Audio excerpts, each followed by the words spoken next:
The salvage ship moved slowly through the darkness of space. Commander stood at the window of his bridge and looked at the endless stars. He was bored. His crew was bored. They had been searching for old ships and valuable metals for 3 long months. They had found nothing interesting. Then the scanner made a sound. "Commander," said one of his officers, "we found something strange, a ship. It is very old." Walked to the screen and looked at the image. The ship was small and ugly. It had a simple design with no beauty or style.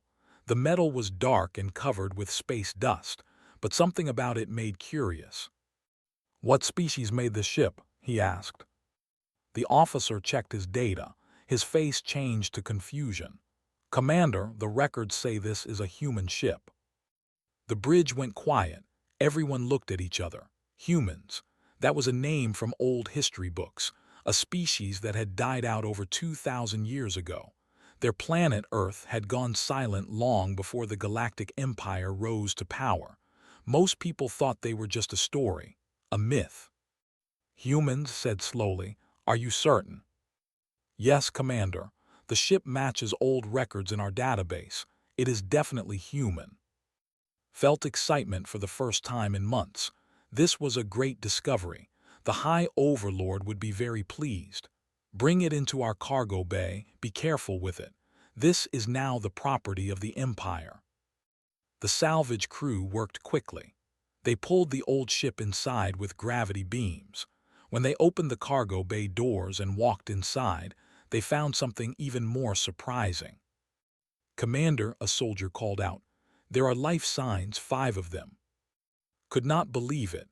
He rushed to the human ship and looked through a dirty window. Inside, he saw 5 large pods made of metal and glass. Inside each pod was a human body. They were not dead. They were sleeping, frozen in time.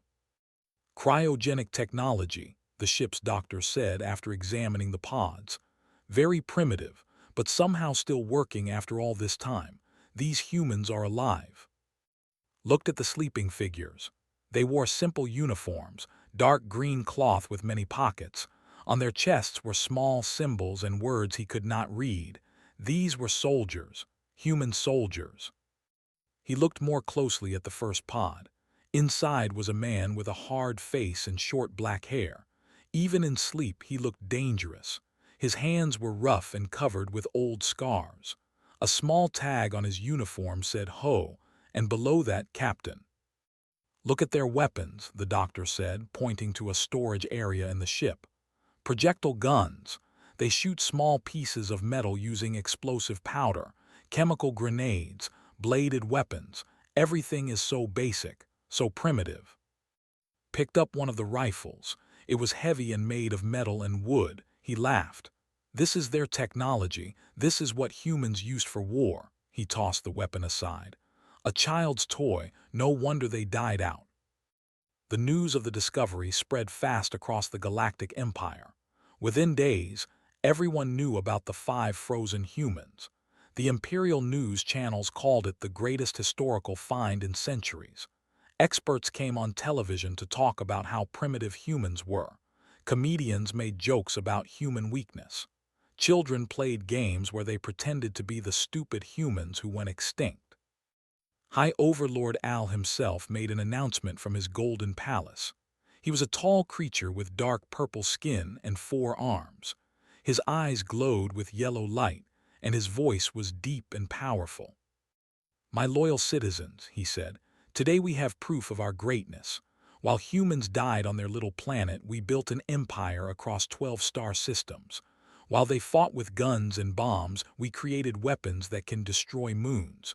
These frozen soldiers are not a threat. They are a joke, a reminder of how far we have come." The crowd cheered. Millions of Imperial citizens celebrated their own greatness. Al smiled. "I have decided that these human relics will be placed in the Imperial Museum of Extinct Species. Let all citizens come and see. Let them laugh at the primitives who could not survive." And so, the 5 sleeping soldiers were moved to the capital world. Their pods were placed in a large glass room in the center of the museum. Bright lights shone down on them.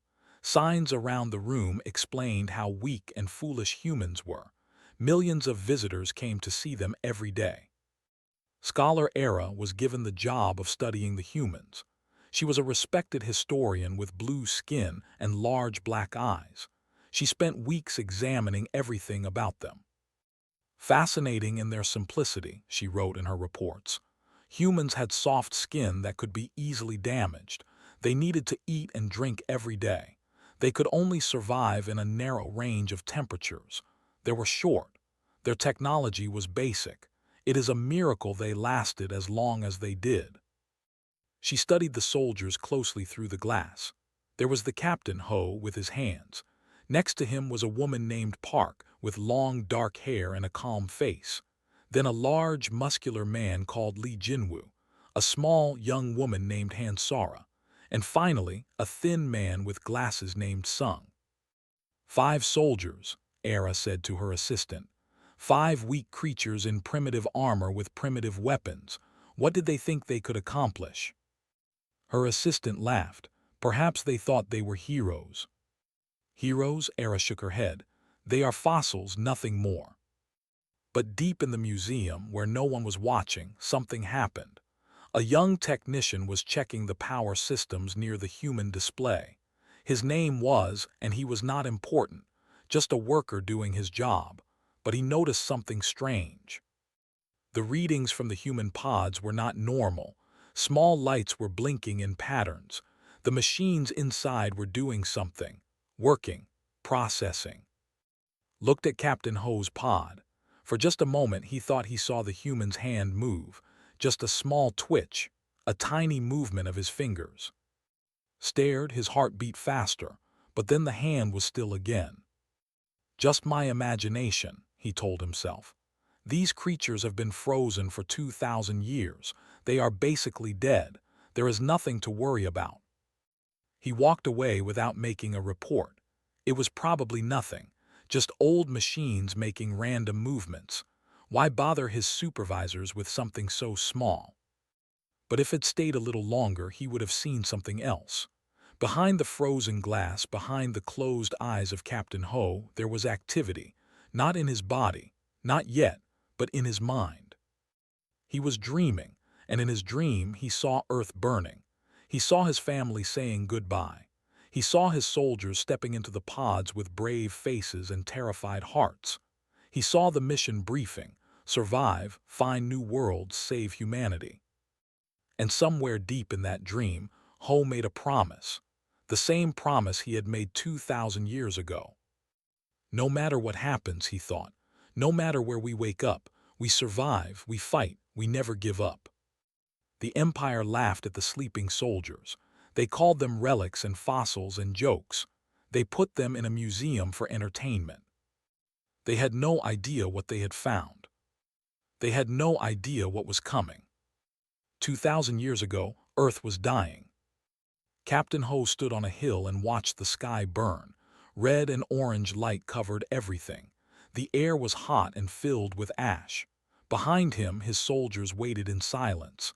They had fought many battles together. They had won many wars, but this was different. This was not an enemy they could shoot. This was the end of everything. "Captain," said Lieutenant Park. She stood beside him with her medical bag over her shoulder. Her face was calm, but her eyes showed fear. "The transport is ready. We need to go." Ho nodded slowly. He took one last look at the burning world. Somewhere down there, his mother was hiding in a shelter. His younger brother was probably trying to help people escape. His childhood home was turning to ash. He would never see any of it again. "Let's move," he said. The transport took them to a secret military base deep underground. There, they joined hundreds of other soldiers and scientists. The air inside was cold and clean. Machines hummed with power. On every wall there were screens showing terrible images from the surface. General Moon addressed them all. He was an old man with white hair and tired eyes. He had fought in 3 wars. He had led armies to victory. But now there was no victory to win. "You all know why you are here," he said. "Project Phantom Dawn, our last hope. The surface will be uninhabitable within months. Most of humanity will die, but some of us can survive. Some of us can carry humanity forward." He pointed to large metal pods lined up against the wall. They looked like coffins made of glass and steel. "Cryogenic suspension," the general continued. "We will freeze you, your bodies will sleep, your minds will dream, and when the time is right you will wake up, maybe in 100 years, maybe in 1,000, but you will wake up, and you will find a new home for humanity." Sergeant Lee Jinwoo raised his hand. He was the biggest man in the room, with arms like tree trunks and a face that looked like it was made of stone. "General, what about everyone else? What about our families?" General Moon was silent for a moment. "We cannot save everyone. There are not enough pods, not enough power. We can only send a few ships, a few hundred people." His voice became heavy. "You were chosen because you are the best, the strongest, the most likely to survive whatever comes next." The room was quiet. Every soldier understood what this meant. They would live. Their families would die. Ho looked at his team. Park was wiping her eyes. Lee Jinwoo was staring at the floor.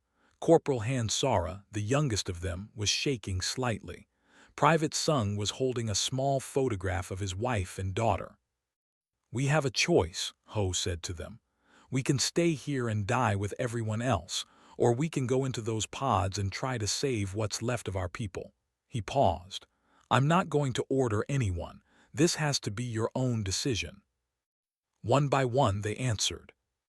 "I'll go," Park said. "Someone has to keep you idiots alive." Lee Jinwoo laughed sadly.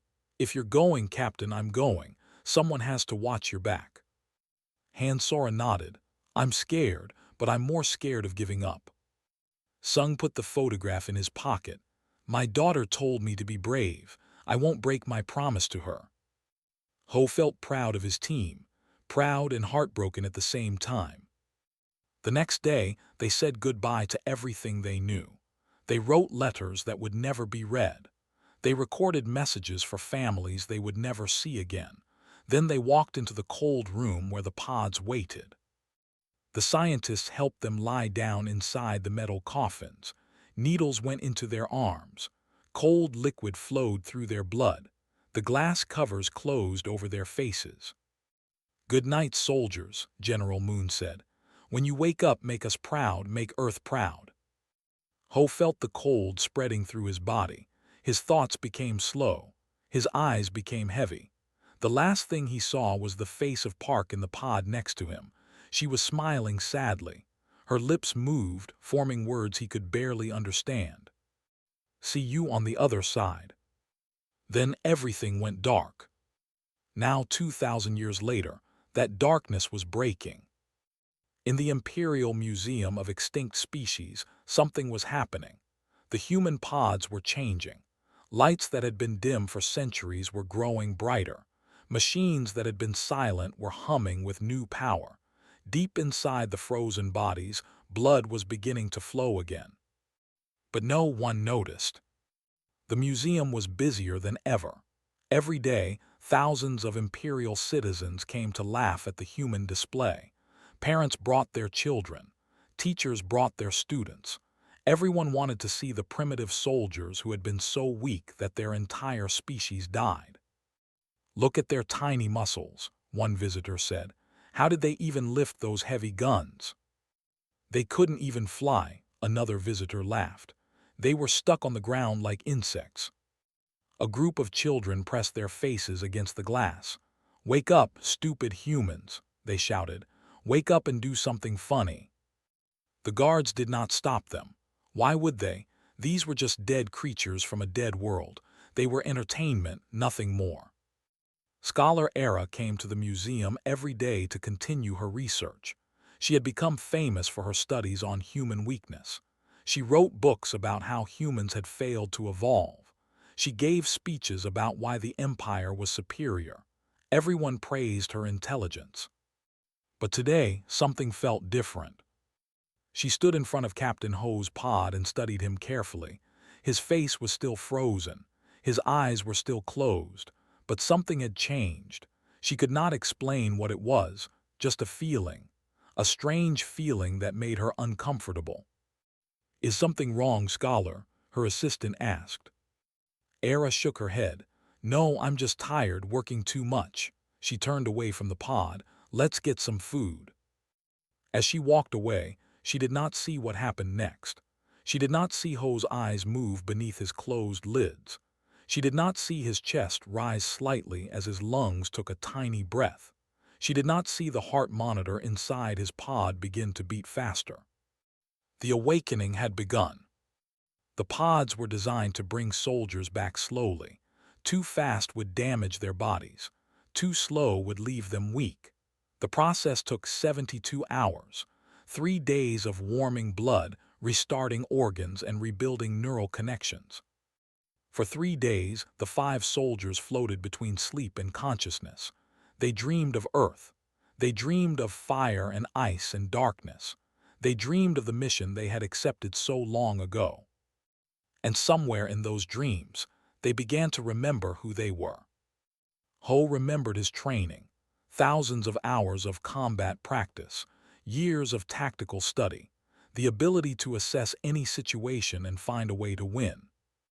Park remembered her medical knowledge, how to heal wounds, how to save lives, how to keep fighting when everything seemed lost.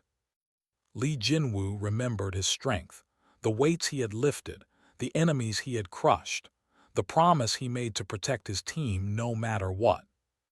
Han Sara remembered her speed, the infiltration missions, the silent movement through enemy territory, the ability to disappear like a ghost. Sung remembered his mind, the languages he had learned, the codes he had broken, the patterns he could see that others missed. 5 soldiers, 5 survivors, 5 weapons that the Empire did not understand. On the 3rd day, the awakening process entered its final stage. The pods began to release warm air.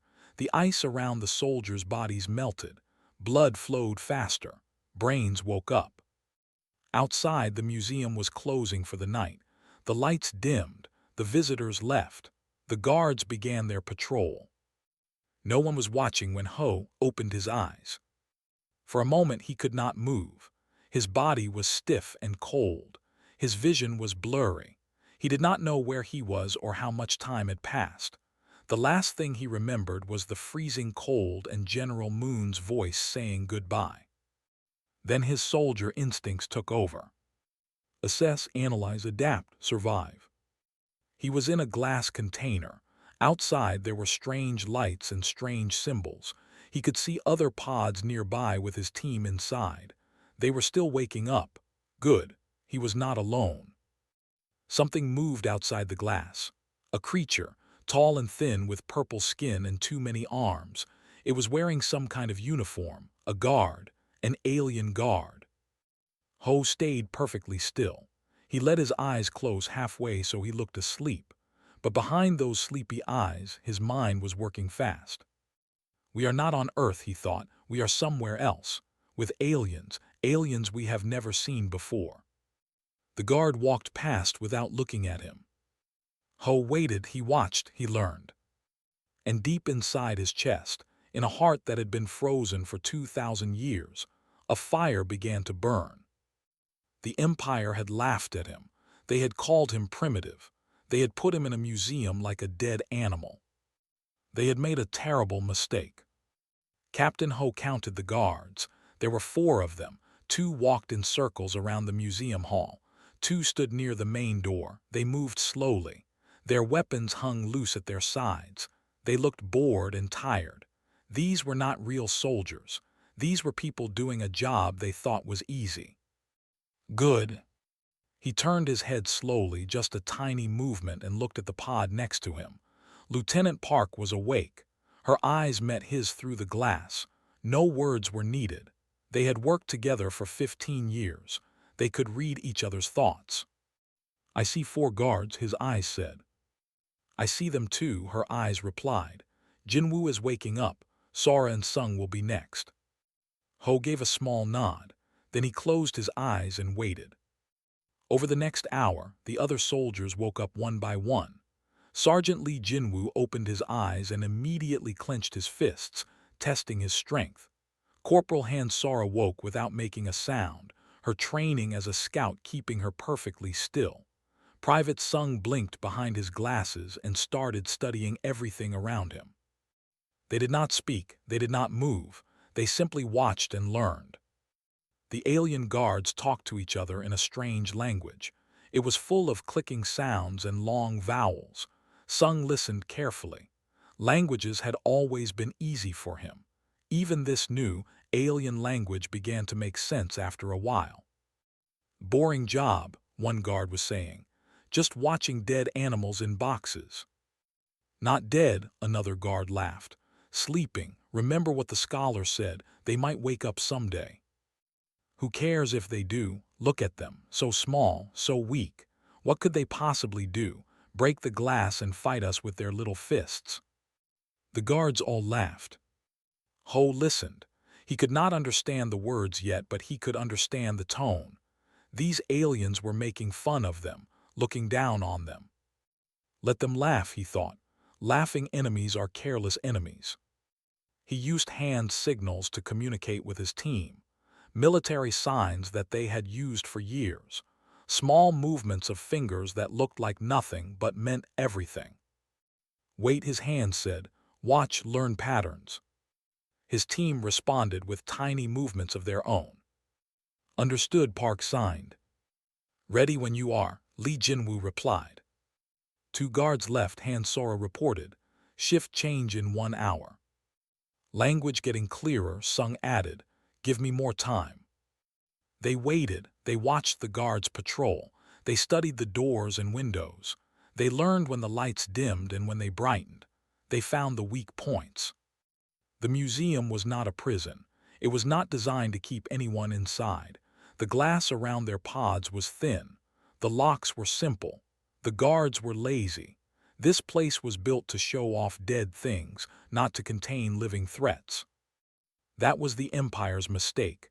They truly believed humans were nothing, less than nothing, just old bones to laugh at. They would learn the truth soon. Morning came. The museum opened. More aliens poured in to look at the human display. Children screamed and pointed. Adults took pictures. Everyone laughed at the primitive soldiers. Then an important-looking alien arrived with guards of his own. He wore rich clothes covered in gold and jewels. His 4 arms were crossed over his chest. He looked at the humans like they were garbage. "So these are the famous relics," he said. "How disappointing, I expected something more impressive." Scholar Era bowed to him. "Lord Minister, I assure you, the scientific value is enormous. We are learning so much about failed evolution." The minister waved his hand.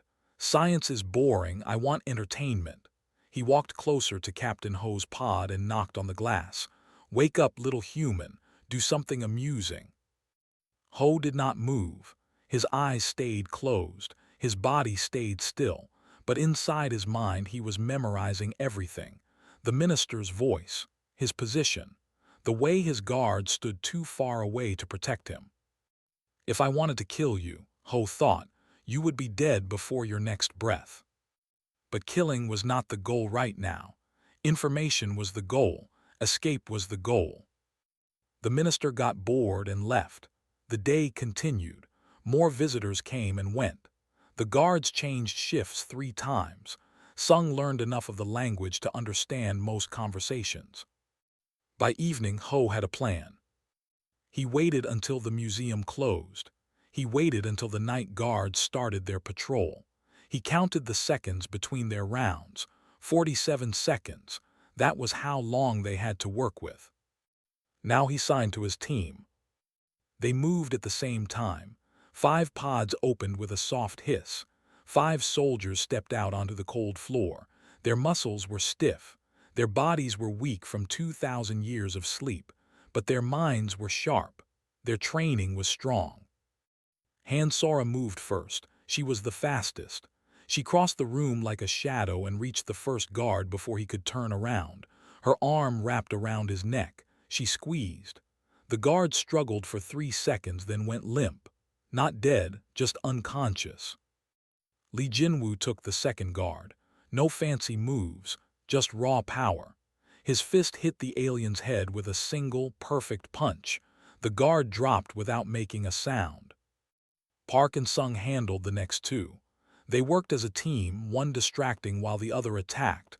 Clean, quick, efficient. Ho watched the doors. No alarms, no backup. The guards had been so confident that nothing would happen. They had not even called for help. "Status," Ho whispered. It felt strange to speak after so long. "All guards down," Park reported. "No injuries, we're clear." "My body feels like garbage," Li Jinwu groaned, stretching his arms. "But I can fight." "Security systems are basic," Han Sora said, studying a panel on the wall. "No motion sensors, just cameras." "I can handle the cameras," Sung said. "Give me 2 minutes." They moved through the museum like ghosts. Sung found a control room and disabled the camera feeds. Park located a map of the building and memorized the exits. Li Jinwu gathered weapons from the unconscious guards. "These guns are strange," he muttered, turning an alien rifle over in his hands. "No trigger I can see. Must be activated by touch or thought." "Leave them," Ho said. "We need our own weapons." They found the archive room where their original equipment was stored. The Empire had kept everything as historical artifacts. Their rifles, their grenades, their body armor, even their combat knives. Ho picked up his rifle. It was old and simple and beautiful. He checked the ammunition. Still good after 2,000 years. Human engineering at its finest. "Gear up," he ordered. "We leave in 5 minutes." They put on their armor. They loaded their weapons. They became soldiers again. Then the alarm started. Red lights flashed. A loud siren filled the building. Doors began to close automatically. Heavy footsteps echoed in the hallways. "Someone found the guards," Han Sora said. "Time to go," Ho replied. They ran, not toward the exits. Those would be blocked. Instead, they went down. Into the basement. Into the maintenance tunnels that existed in every building, no matter what planet it was on.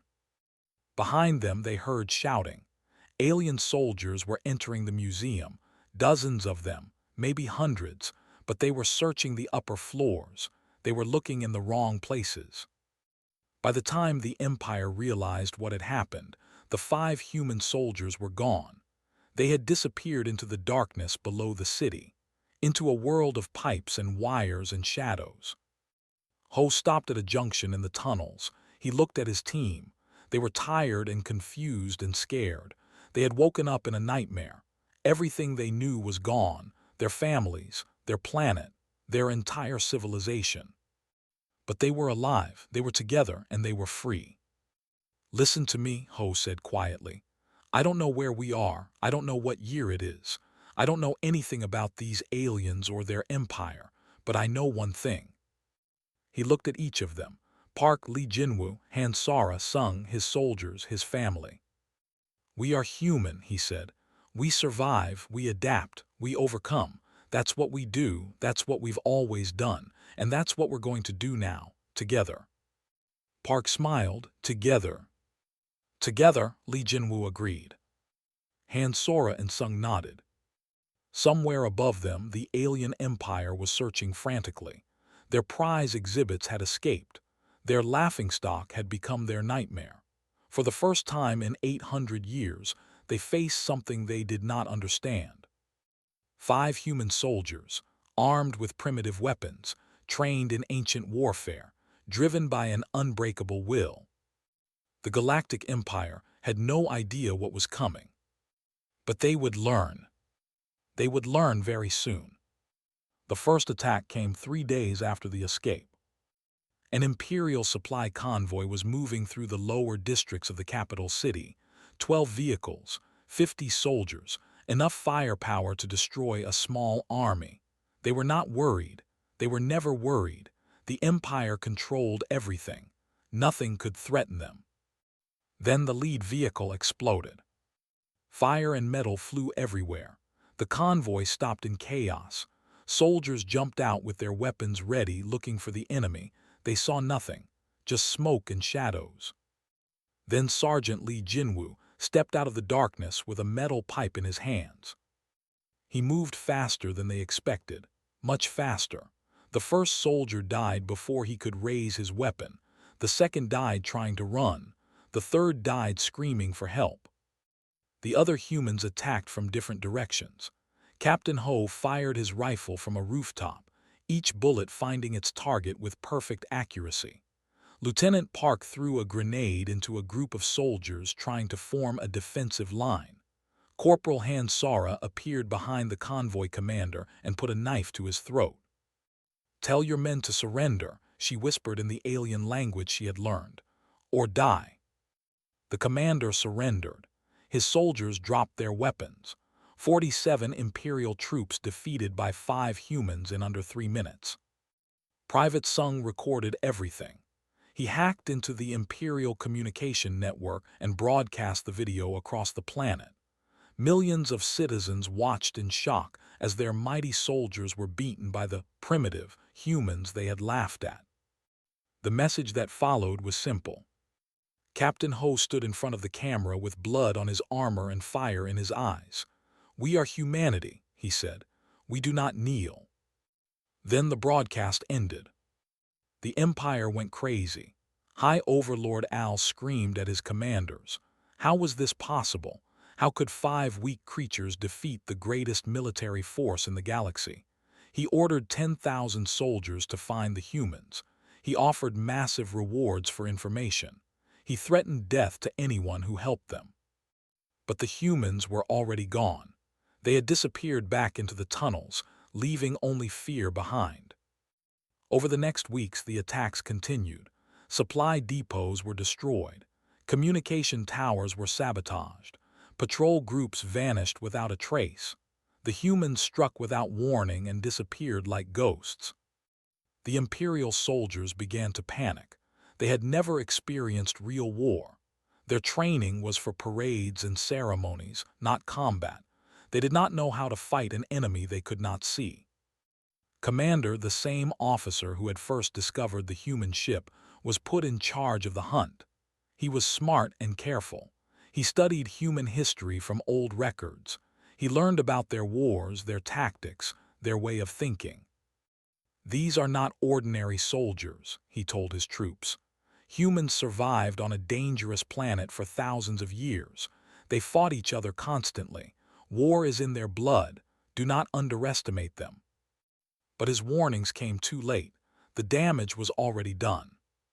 Stories spread across the Empire. Conquered species whispered to each other about the phantom demons who fought the overlords. Slaves passed messages about humans who had broken free. Hope began to grow in places where hope had been dead for centuries. Park noticed it first. During a supply raid, she found a group of alien prisoners who had been captured by the Empire long ago. They were thin and weak and scared, but when they saw her human face, their eyes filled with tears. "Is it true?" one of them asked. "Are you really fighting them?" Park nodded. "Yes, we are." The prisoner fell to his knees. "Please save us, save all of us." She looked at Ho. He looked back at her. A silent conversation passed between them. "We came here to survive," she seemed to say, "but maybe we're meant for something more." He nodded. "Maybe we are." That night the mission changed. It was no longer just about survival. It was about liberation. Hansara was captured during a reconnaissance mission. She had been scouting an Imperial fortress when a patrol found her hiding spot. She fought hard. She injured 6 soldiers before they finally brought her down. They took her to an interrogation facility. For 3 days, they tortured her for information. They used electricity and chemicals and pain beyond imagination. But Hansara did not break. She did not tell them anything. "Where are the others?" the interrogator demanded. "Tell me and the pain will stop." Hansara looked at him through swollen eyes. She smiled with bloody lips. "They're coming for me," she whispered. "And when they do, you're going to wish you had never been born." The interrogator laughed. Impossible. This facility is unbreakable. No one has ever escaped. No one has ever broken in. Hansora's smile did not fade. You've never met humans before. The rescue mission was suicide. Everyone knew it. The fortress was in orbit around the planet. It had thousands of soldiers. It had shields and weapons and every defensive system the Empire could build. But Ho did not care. She's our sister, he said to the team. We're getting her back. Li Jinwu cracked his knuckles. I was hoping you'd say that. Sung hacked into the Imperial network and stole 3 shuttles. Park gathered medical supplies for the rescue. Ho planned the attack with cold precision. The night of the assault, Sung did something special. He connected to every broadcast system on the planet, every screen, every device, every communication channel. Watch this, he said. The galaxy needs to see what humans can do. The 3 shuttles launched toward the orbital fortress. Imperial sensors detected them immediately. Defense systems activated. Alarms sounded. Soldiers ran to their positions. The first shuttle was destroyed. It exploded in a ball of fire. The second shuttle was hit and began spinning out of control. But the third shuttle made it through. It crashed into the landing bay, and 4 human soldiers stepped out into hell. What happened next became legend. Ho and his team fought through corridors filled with Imperial soldiers. They were outnumbered 1,000 to 1. They were exhausted and injured and running out of ammunition. But they did not stop. They could not stop. Li Jinwu became a monster of destruction. He threw soldiers through walls. He crushed weapons with his bare hands. He laughed as enemies fell before him. Park fought and healed at the same time. She bandaged wounds while shooting enemies. She kept her team alive through impossible odds. Sung guided them through the maze of corridors, his hacked connection to the fortress systems showing them every shortcut and every trap. And Ho led from the front, his rifle never stopping, his voice never wavering. Move forward, keep moving, we're almost there. They reached the interrogation level. They found Hansora hanging in chains, barely conscious. When she saw her team, she started crying. You idiots, she whispered, you actually came. Of course we did, Park said, cutting her chains. We're family. The escape was even harder than the assault. By now, every soldier in the fortress was hunting them. The corridors were filled with enemy fire. The path to the hangar seemed impossible. But they made it. They stole another shuttle. They flew back to the planet, and the whole galaxy watched. Millions of beings across the Empire saw 4 humans rescue their friend from an unbreakable prison. They saw the impossible become possible. They saw hope become real. High Overlord Al watched from his palace, and for the first time in his long life, he felt afraid. Commander was executed the next day. His failure was too great. His replacement was given unlimited resources to destroy the humans. But it was already too late. Across the Empire, rebellions began to spark. Conquered species attacked their masters. Slaves broke their chains. The whisper of freedom spread like fire. And at the center of it, all were 5 human soldiers. 5 survivors from a dead world. 5 warriors who refused to give up. The Empire was starting to fall. The reckoning had begun. The war lasted 2 years.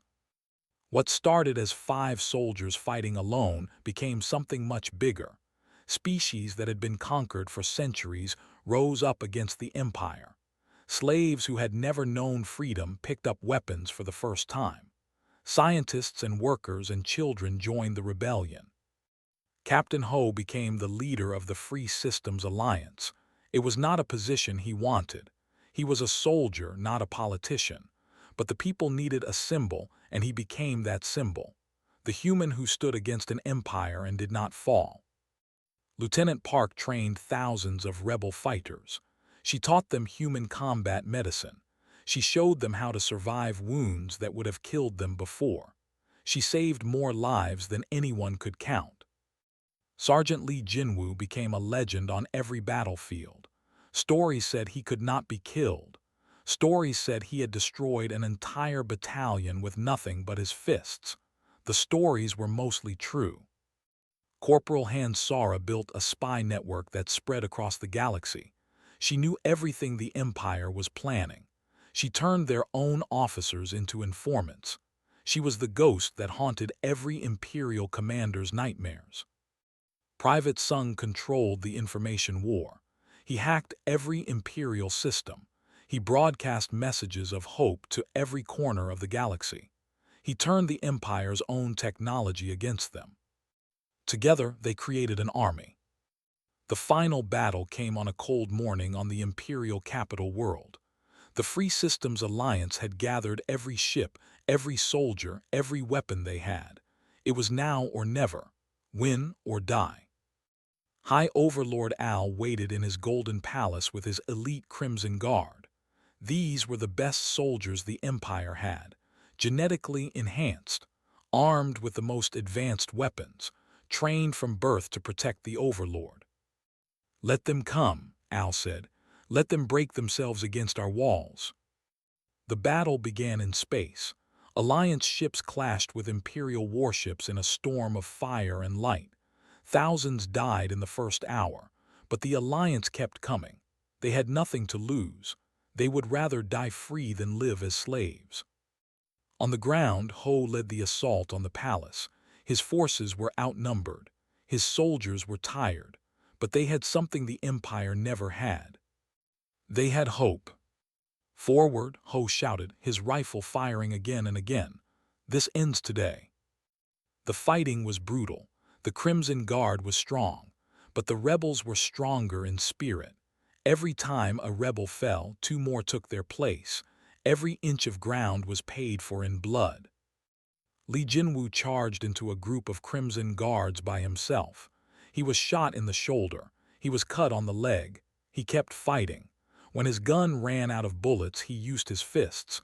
When his fists were broken, he used his head. He would not stop. He could not stop. Park ran through the battlefield, dragging wounded soldiers to safety. Her medical bag was empty. Her hands were covered in blood, but she kept going. Every life she saved was another soldier who could fight. Hansara led a small team through the palace's secret passages. She had memorized every map, every security code, every hidden door. She moved like a shadow through the chaos, getting closer and closer to the throne room. Sung stayed behind the lines, his fingers flying across stolen Imperial computers. He disabled defense systems. He opened locked doors. He created confusion in the enemy's ranks. The fighting reached the throne room doors. Ho stood before them with what remained of his assault team, 20 soldiers, that was all. The doors were thick and strong. Behind them waited Al and his personal guard. "This is it," Ho said. "Everything we fought for comes down to this moment."